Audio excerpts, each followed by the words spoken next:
Ano po, sa totoo lang po, Daddy Frankie, napakasaya ko po ngayon kasi maaga pa lang po nakabili na po ako ng school supplies ko po.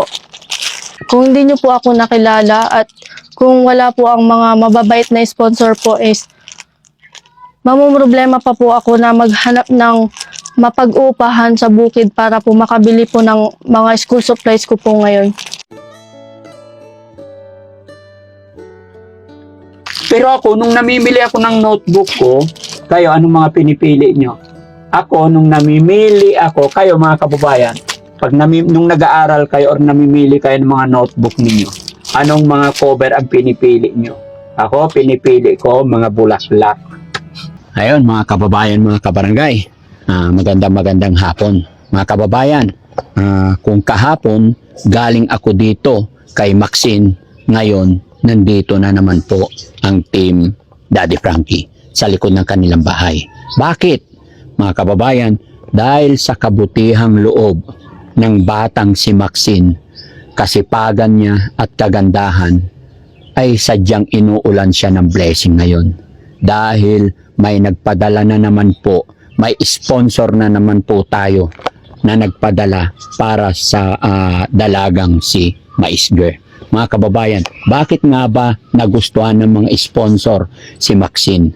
No? Siguro dahil sa kanyang kasipagan, kabutihang loob at kanyang kagandahan. So mga kababayan, may nagpadala na naman ngayon ng mahigit 10,000 piso. So mga kababayan, pupunta tayo, kukumustahin natin si Maxine at samahan nyo ko kung sino kaya ang nagbigay na naman or sino ang sponsor natin na nagpadala ng mahigit 10,000 piso. No? Samahan nyo ako mga kababayan. Oh, baba. No? May kambing din sila. Hello, Nay. Magandang hapon po. Ay, kumusta po kayo, Nay? Okay lang po. Nandito si Maxine. Andyan po sa loob po. Pwedeng ano? Sandali lang po at tatawagin po. Sige po, Nay. Thank you po.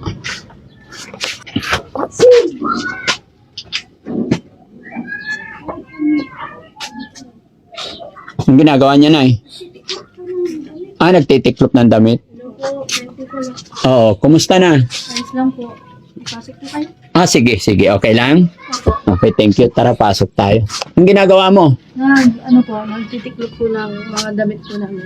Nagtitiklop. Pasok po. Talagang dyan ka parate? Opo. Oo. Medyo mababa po. Mababa. Tsaka medyo madilim. Opo. Walang ilaw? Wala po. Okay lang naman. Kumusta ang buhay-buhay? Ayos lang po. Buti hindi ka gumala. Hindi, po. Buti laging nandito ka lang sa bahay. Hindi naman po. Oo. Minsan po, maalis po, pupunta po sa sa lola ko po. Ang tatay, Nagtatrabaho po. saan? Sa bukid po. Buti may extra siya ngayon. Opo. Sip. Opo po tayo. Okay lang? Opo. Okay, pwede upo dito. Opo, dito na lang po. Pasensya ka na, hapon na kami nakarating dito. Ayos lang po. Hindi naman kami nakaabala. Hindi naman po. Yung mga nilalabahan mo. Opo. Ano yan, araw-araw ganito yung routine ng buhay mo. Opo, paulit-ulit po. Paulit-ulit. Opo. Di bali at least, kaysa naman yung pagala-gala, ganun din yun eh. Opo. At least dito sa bahay, may pakinabang. Opo. Pala, Maxine, idikit natin to. Yan. Kumusta ang magandang Maxine? Ayos naman po. Napapanood mo ba yung mga upload natin? Opo. Maraming humahanga sa'yo. Maraming nagagandahan sa'yo. Sabi nila, ang ganda ni Maxine. Thank you po. Thank you. Nababasa mo rin yung mga comment section. Opo. Basta pagbutihin mo lang. Opo. Ay, ba't pumasok yung kambing? Ba't nandito? Hanggang sa loob ng bahay pumapasok. Alaga mo rin yan? Alaga po ng kapatid ko po. Alaga ng kapatid mo. Ba't walang tali? Hindi na po nila tinalian. Hindi naman siya umaalis. Hindi naman po. Po. Ang galing naman yung kambing nasa loob ng bahay mo. Hindi, bababa po yan pag po. Pag nagutom po. Pag nagutom, bababa. So pag busog dito sa loob ng bahay nyo. Ngayon lang po siya tumaas dito. Ngayon lang. Opo. Naramdaman niya may bisita? Ha? Siguro po. Nakikichismis ka rin, Mingming? Mingming? Nakikichismis ka rin? Ang galing naman ng kambing na yun. Huh? Oo. So, kumusta naman, si Maxine? Ayos naman po. Oh, ayan na, nagalit na yung kambing. Sinusuwag niya. Wait lang po. Ha? Sara ko na lang po.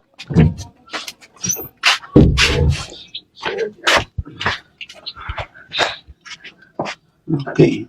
Talagang dito talaga tirahan mong ano? Opo. Kaya lang, pag tag-ulan, naalis ka na dito. Opo. Doon ka na sa loob. Opo. Mabuti may trabaho yung tatay mo ngayon. Ano po, nag-sideline po siya ngayon. Bukas naman po is may panibago po siyang pag-aarawan po sa bukid. Kung sino-sino lang yung mga tumatawag. Inuupahan lang po siya.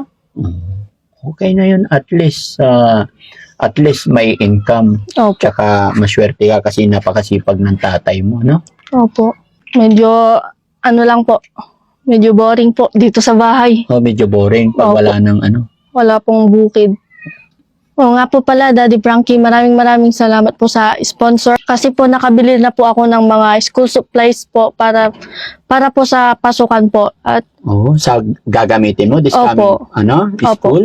Very good naman. nabilan ko na rin po yung mga kapatid ko po para naman po wala na rin pong isipin sila ang magulang ko po para bumili pa po ng mga school supplies po ng bait kapatid. mo naman. Bakit ibinili mo na yung mga kapatid mo?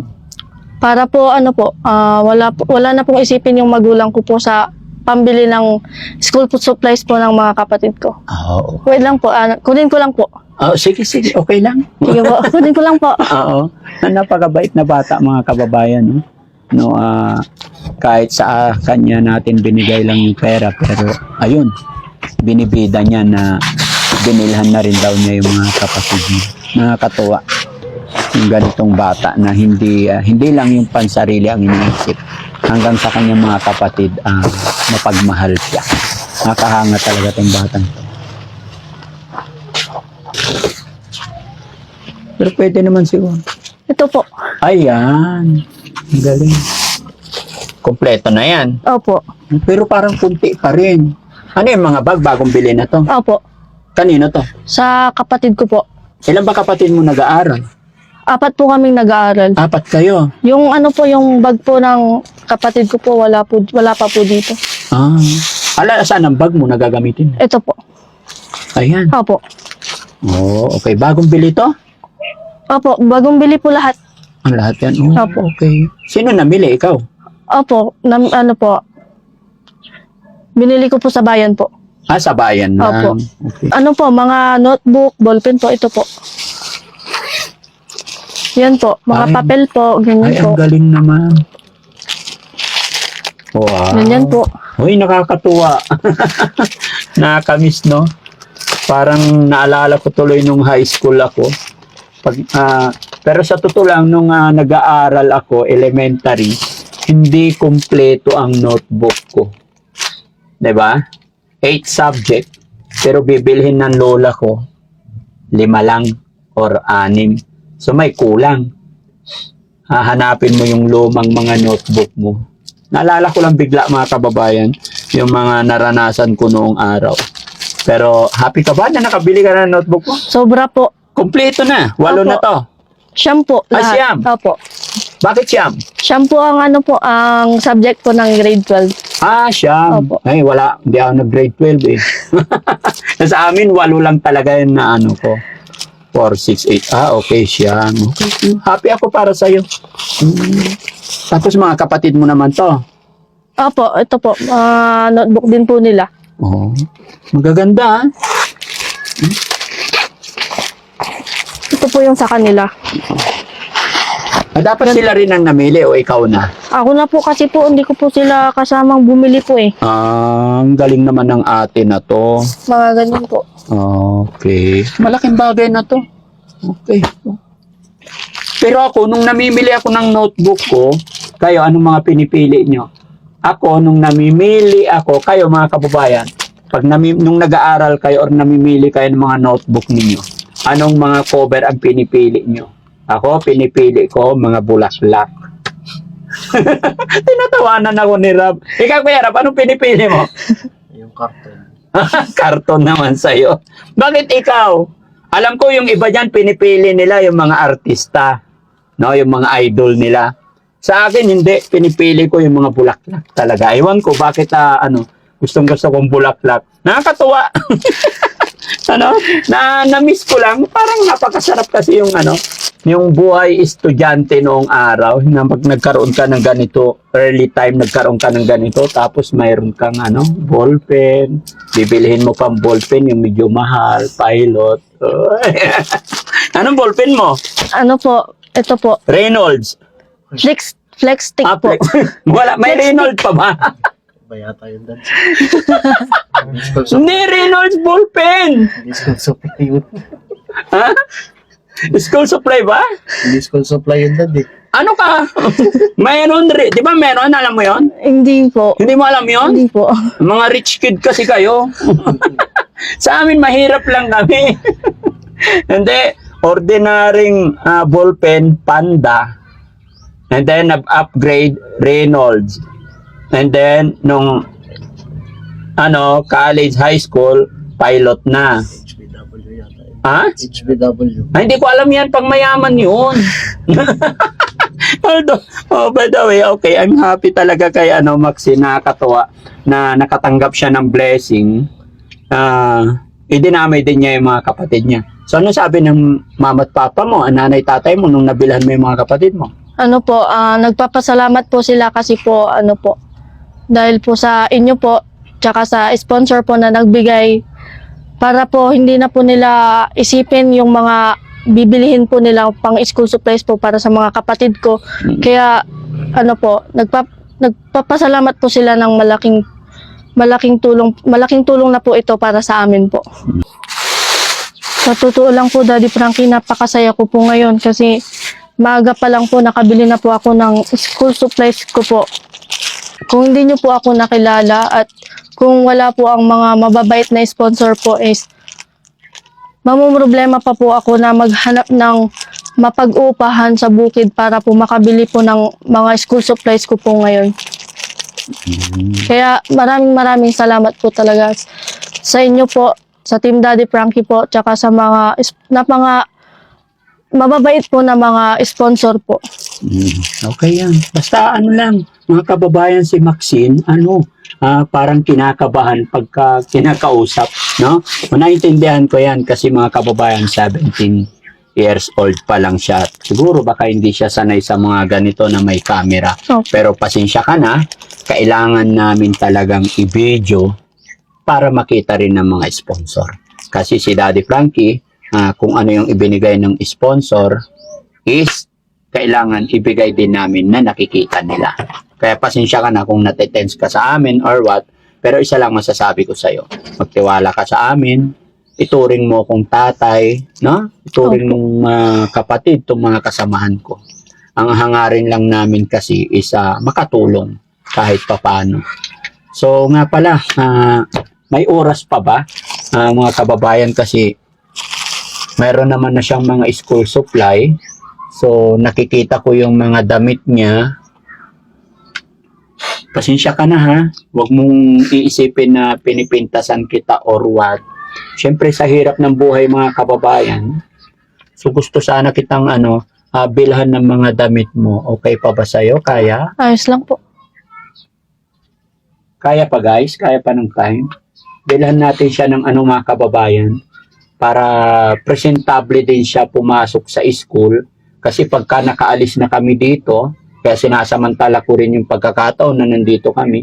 Kasi pag napunta kami sa malayong lugar, mahirap nang makabalik din dito. Although, malapit lang ang bahay namin dito mga kababayan. Pero syempre, gusto ko rin bago